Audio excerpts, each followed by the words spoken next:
Hi, I'm Ray Evernham. We're building a 1936 Chevy using old school ideas with new school technology. Welcome to Big Iron Garage. All right, guys, Robert, when you build project, and you've built a lot of projects, cars that have gone to SEMA and stuff like that, is that pretty much how you start? Yeah, we start off with a profile, especially a project like this where you're not really basing it off anything stock, so you're kind of pulling out of thin air. It's good to have a good profile with some real dimensions. That way you can see where stuff really ends up. And again, it just heads off any mistakes that you don't have to back up on. The challenges with a build like this is you're dealing with a round object, but you're trying to get real dimensions so that I'm drawing something that can be built. You know, it's the first time they've taken this vintage style car and try to put a little bit of styling to it. You know, most of the time they're just a race car. They're not really worried about what they look like, and you're taking into account modern technology. So now we have a vintage race car with all the new technology in it.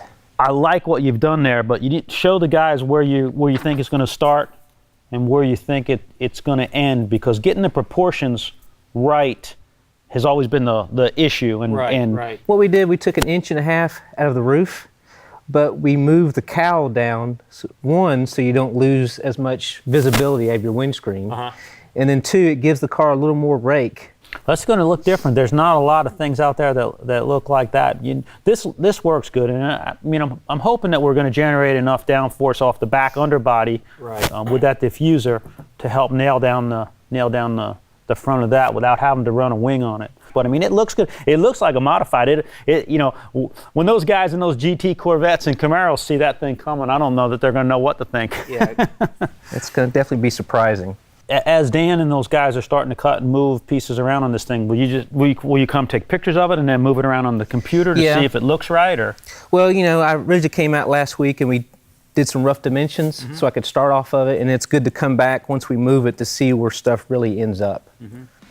Do you know if anybody else has built something like this? Not that I know of. So this will be a challenge. Yeah. Well, that's what makes it fun.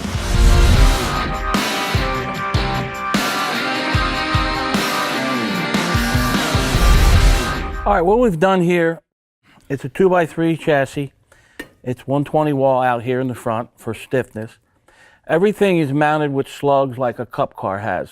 Your uppers are on slugs. You can go up or down in the pivot. You can go back and forth for your caster.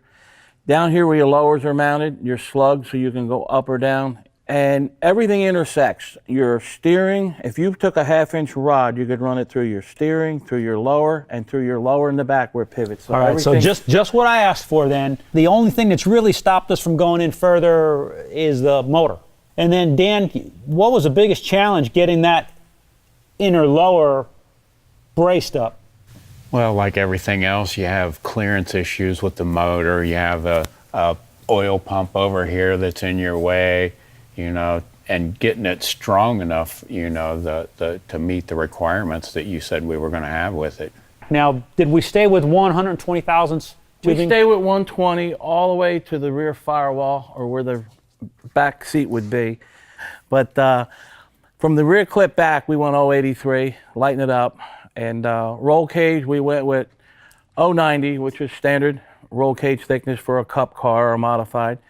And the idea is to get this thing center of gravity as low as possible. So that motor we've got basically dropped down. There's just enough area underneath of it to put the pan. The SB2 motor has a very short, shallow oil pan. I wish I could get the motor lower, but the transmission is going to hinder us from going any lower than we are, even though we gained a 1/2 inch by them chopping the bottom off and lowering it. But we got the motor down as far as we can. Yeah, it's going to be pretty low. Dan, based on that drawing that Robert gave us, you made the cuts in the body.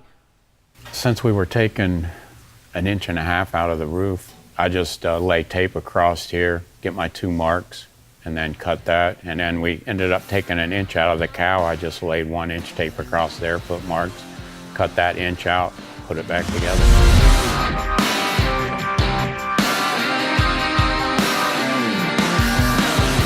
Now, Dan, behind the seat, we've run the frame rails a little bit different because the underbody aerodynamics on this car, if we do it right, can mean an advantage. Right. Now, basically, what we're going to put in is what they call a diffuser, which makes it like a vacuum cleaner, basically, which sucks the back of the car down to the ground.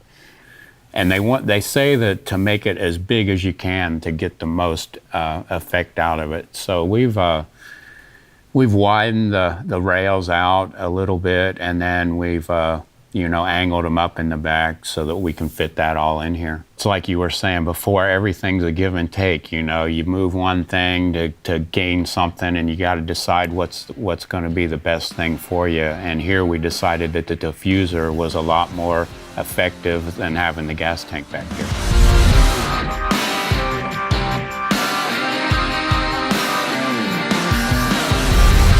We put this at an angle, this bar, for a couple of reasons.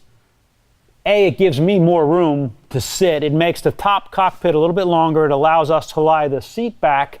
And the other reason is when we put the down bars to the chassis, it makes it a lot stronger. The car's like a bridge, right? The strength's like a bridge. So, in the front, we put the bridge on the bottom. Then we move up inside the car, and the roll cage, door bars and whatnot make the bridge up top. So we've got that transition to hook it all together, so once the car's going right and left, it doesn't twist. And again, those things are real easy to figure out with CAD systems and load path and computers and all that, but when you're doing it the old school way, you've got to be thinking about those things, and that's what's keeping us going again. So Eddie and I and Danny don't forget in our old age how to do stuff like this.